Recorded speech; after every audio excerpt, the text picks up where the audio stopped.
Hi friends, അസ്സലാമു അലൈക്കും. നമുക്കിന്നൊരു അടിപൊളി പരിപ്പ് പായസം ഉണ്ടാക്കിയാലോ. അതിനാവശ്യമായത് നമ്മളെ പരിപ്പില്ലേ, അത് നന്നായി വറുത്തെടുക്കുന്നുണ്ട് കേട്ടോ. 2 ഗ്ലാസ് പരിപ്പാണ് എടുത്തിട്ടുള്ളത്.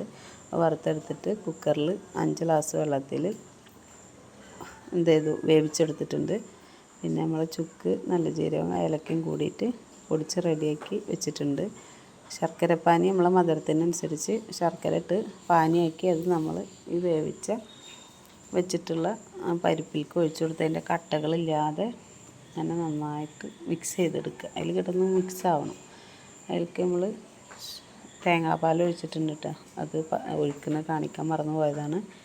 അപ്പോൾ ചുക്ക് പൊടി നേരെ പൊടിച്ച് വെച്ചിട്ടില്ലേ, അത് ഇതിലേക്ക് ഇട്ടിട്ടുണ്ട്. ഇനി കൊത്ത് തേങ്ങ ഇവിടെ നെയ്യിൽ മൂപ്പിച്ചെടുക്കുന്നുണ്ട് കേട്ടോ. നല്ല മൂത്ത് വരട്ടെ.